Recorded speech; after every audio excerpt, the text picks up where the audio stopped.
You've probably heard of radon, but if you're buying or selling a home in Albuquerque, you might be wondering, do I really need to worry about it? Considered a safe level? And if a test comes back high, what happens next? Let's start with the basics. Radon is a naturally occurring radioactive gas that comes from a breakdown of uranium in the soil and rock. It's completely invisible. You can't see it, smell it, or taste it. And it seeps into homes through tiny cracks in the foundations, gaps around pipes, sump pumps, or even through porous concrete. So, why does this matter? Because long term exposure to radon levels is the second leading cause of lung cancer in the United States, right behind smoking. According to the EPA, about 1 in 15 homes nationwide have radon levels above the recommended safety threshold. And since radon is a part of the natural geology here in New Mexico, it's something every homeowner should be aware of, no matter the age, size, or location of the house. So here's what's interesting about Albuquerque. We are built on a mix of volcanic and sedimentary soils, and that geology can trap radon and channel it towards the surface. You can't predict radon levels by zip code, neighborhood, or even by whether your neighbors have high readings. Two homes on the exact same street can have very different levels. One might be perfectly fine, and the other might need mitigation.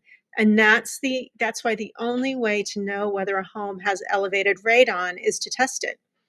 Most home inspectors in Albuquerque offer radon testing as an add-on service, and it's well worth including it as part of your inspection. Here's how it works. A small calibrated monitor, about the size of a router for your computer, is placed at the lowest livable area of the house, often a basement or the first floor room, for about 48 hours.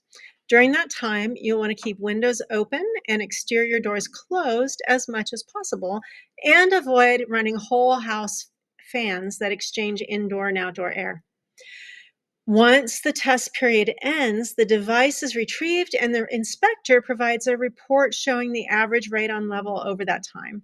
Sometimes the report includes hourly data too, which helps identify spikes or fluctuations. The EPA's recommended action level is 4.0 picocuries per liter. Anything above that is considered elevated. Levels between 2 and 3.9 are in a gray area. They're not an emergency, but many buyers choose to address them proactively for peace of mind. If your test shows radon above 4.0, don't panic. Mitigation is straightforward, effective, and very common in real estate transactions.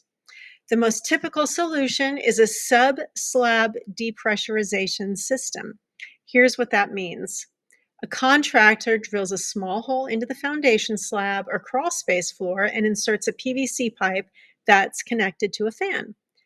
That fan continuously pulls radon gas from beneath the home and vents it safely above the roofline, where it disperses harmlessly into the atmosphere. Most systems can be installed in a single day and cost roughly $1,200 to $1,800 in the Albuquerque area, depending on the size and the layout of the home. After installation, a follow-up test confirms the system is working. In most cases, levels drop below 2.0 picocuries per liter. If you're a buyer, the most important thing is to include a radon test in your inspection period. Even if the seller provides an old report showing low levels, conditions can change over time. Soil shift, seasons change, HVAC systems get updated. So it's always worth verifying for yourself. If the test comes back high, you have options. You can ask the seller to install the mitigation system before closing, or you can negotiate a credit so you can handle it after you move in. Either way, make sure to include a post-mitigation retest in your agreement to confirm the system's effectiveness. If you're selling a home, a pre-listing radon test can be a smart move. It eliminates uncertainty and gives buyers more confidence in the property. If your home does have elevated levels, addressing them before you go on the market can usually cost less, and it looks far better to the buyers than dealing with the last minute negotiations under contract. If you install a mitigation system, make sure to keep copies of the receipts, the system in warranty, and the post mitigation test results.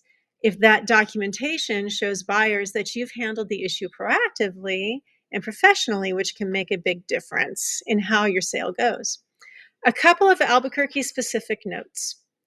Homes with crawl spaces or older adobe constructions sometimes require additional steps, like sealing the soil with a heavy membrane before venting. And if you're buying in areas with higher elevation changes like the foothills or the East Mountains, testing is especially important because geology can vary even more from lot to lot. It's also worth mentioning that radon levels can fluctuate seasonally. They're higher in the winter when homes are closed up tight, and also during monsoon season when we're getting a lot of higher atmospheric pressure. Consider a follow up test if you have borderline conditions. Try it in the spring or in a cooler month for a more complete picture. Radon can sound intimidating, but it's really just another piece of the home buying puzzle, and one that's easy to manage once you understand it. Whether you're buying or selling, the key is simple: test, don't guess. With proper testing and mitigation, you can protect your investment, protect your health, most importantly, and keep your real estate transaction on track. If you're planning a move in the Middle Rio Grande Valley, I can help you coordinate inspections, negotiate the mitigation, and make sure radon doesn't become a roadblock to your closing. If you found this helpful, check out these other videos in my playlists on home maintenance and get in touch with me. My information is in the description below.